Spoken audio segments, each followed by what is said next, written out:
আসসালামু আলাইকুম। আমি সাইফা ইয়াসমিন নারায়ণগঞ্জ থেকে বলছি। কাছে বা দূরে, দেশ ও দেশের বাহিরে থেকে যে যেখান থেকে আমার আজকের ভিডিওটি দেখতেছেন, আশা করছি আল্লাহর অশেষ রহমতে আপনারা সবাই ভালো আছেন।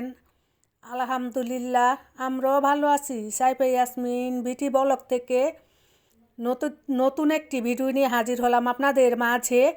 আমার ভিডিওটি যদি ভালো লেগে থাকে তাহলে আমার পাশে থেকে যেতে পারেন। এগুলি কি শাক আপনারা কি কেউ বলতে পারেন? এগুলি হচ্ছে গিমা শাক। এই শাকটা খেতে অনেক তিতা হয়। শাকগুলি খুবই তিতা, কিন্তু আমার কাছে খুবই পছন্দর শাক এগুলি।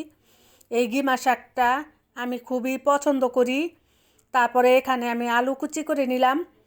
আমি এখান থেকে অর্ধেকটি আলু আমি গিমা শাকে দিয়ে দিব, আর হচ্ছে অর্ধেক আলু এই যে হেলেঞ্চা। এই হেলেঞ্চা তো আপনারা চিনেন কম বেশি। এই হেলেঞ্চার ভিতরে দিয়ে দিব আর কি অর্ধেক আলু, আর গিমা শাকের ভিতরে অর্ধেক আলু দিব। এখানে আমি পেঁয়াজ আর হচ্ছে মরিচ মাঝখান দিয়ে ফেরে কাঁচামরিচ আমি এখানে তেলের ভিতরে ভেজে নিতেছি একসাথে। তারপরে দিয়ে দিলাম আলুটাকে একটুখানি ভেজে একটু হালকা সিদ্ধ হলে তারপরে আমি শাকগুলিকে দিয়ে দিব। আমার কাছে মাছ মাংসর থেকে শাক ভর্তা এগুলি খেতে খুব ভালো লাগে। আর আমার প্রিয় আপুরা ভাইয়ারা, আমার ভিডিওটির ভিতরে একটি লাইক দিয়ে দিবেন। আমার ভিডিওটি যদি ভালো লেগে থাকে প্লিজ একটি লাইক দিয়ে দিবেন আমার প্রিয় আপু ভাইয়ারা। এখানে আলুটা আর কি সিদ্ধ হয়ে গেছে। তারপরে আমি শাকগুলিকে দিয়ে দিব, গিমা শাকগুলি দিয়ে দিব আলুর সাথে আর কি দিলে কি হয়, একটুখানি আর কি তিতাটা কম লাগে, খেতে খুব ভালো লাগে। আর যখনই আপনাদের ভাইয়ার চোখের সামনে পড়ে এই শাকটা বাজারে গেলে আপনাদের ভাইয়া আমার জন্য নিয়ে আসে। আমি খুবই পছন্দ করি এই গিমা শাক। তারপরে হেলেঞ্চা। তারপরে এই যে গ্যাসটা চলে গেল, গ্যাসের খুবই সমস্যা আমাদের এখানে।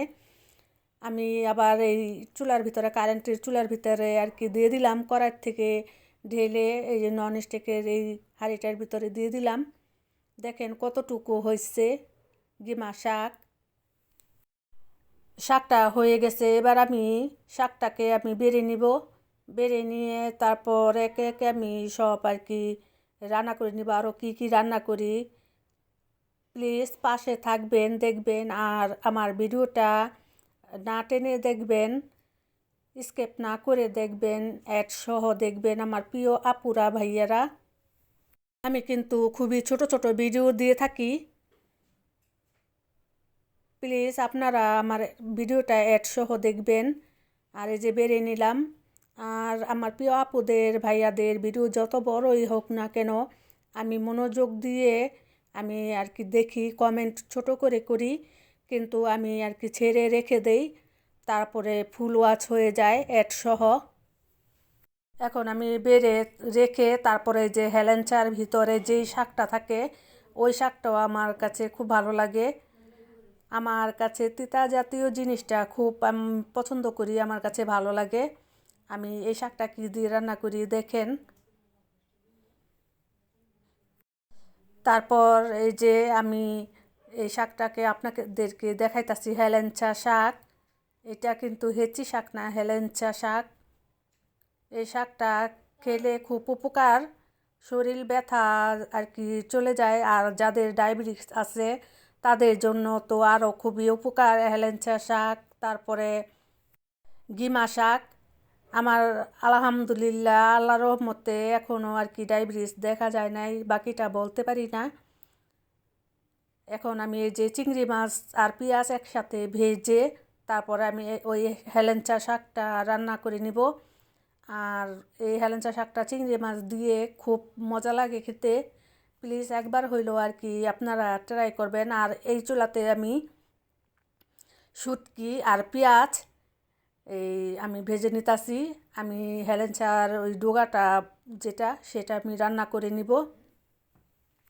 তারপর দেখলাম গ্যাস চলে আসছে, তারপরে গ্যাসের চুলাতে আমি শাকগুলি আর কি সব শাক তারপরে হেলেঞ্চা আমি এগুলি রান্না করে নিতাছি।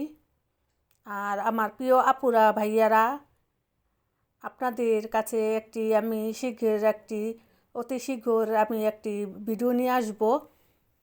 তাড়াতাড়ি একটি ভিডিও নিয়ে আসব, আপনাদেরকে খুশির খবরটা শোনাবো। আমার প্রিয় আপুদের ভাইয়াদের হেলেঞ্চাটা দিয়ে দিলাম, আমি শুটকি দিয়ে রান্না করে নিতাছি, আলু আর হেলেঞ্চা দিয়ে শুটকি দিয়ে। আর আমার কোন প্রিয় আপুরা ভাইয়ারা আমার জন্য আর কি খুবই আর কি কষ্ট করছে, আমি ওই আপুদের নাম নিব ভিডিওর ভিতরে। তারপর আমি এই যে রান্না হয়ে গেছে আমার হেলেঞ্চাটা দেখেন কতটা সুন্দর হয়েছে, এতটুক হয়ে গেছে। 2 পদের শাক রান্না করলাম, হেলেঞ্চা রান্না করলাম, আর রান্না কি করি দেখবেন। খেতে খুবই আর কি স্বাদ হয়েছিল, মজা হয়েছিল খুব খেতে। আমি এখনও আমার আপু ভাইয়াদের কাছে বলতেছি, প্লিজ একটি লাইক দিয়ে দিবেন আমার প্রিয় আপুরা ভাইয়ারা। তারপর আমি এই যে কারেন্টের চুলার ভিতরে আমি গরু মাংসটা রান্না করে নিতাছি। ওই শাক হেলেঞ্চা এগুলি তো আমার ছেলেমেয়েরা একটু খাবে না, ওই শাক আর হেলেঞ্চা খালি আপনাদের ভাইয়া আর আমি খাবো। আর এই গরু মাংসটা খাবে আপনাদের ভাইয়া আমার ছেলেমেয়েরা। আমি তো শাক পেয়ে আমি মাংস আর নেই নাই, শাক দিয়ে হেলেঞ্চা দিয়ে আমি খেয়ে নিছি। আর এতটা মজা হয়েছিল এখনও আমার জিভে আর কি পানি এসে পড়তাছে। খাওয়ার পরে আর কি আমি বয়সটা দিতেছিলাম। আমার প্রিয় আপুরা ভাইয়ারা, আপনাদের কাছ থেকে আমি এখন বিদায় নিয়ে নিচ্ছি। আল্লাহ হাফেজ, আসসালামু আলাইকুম।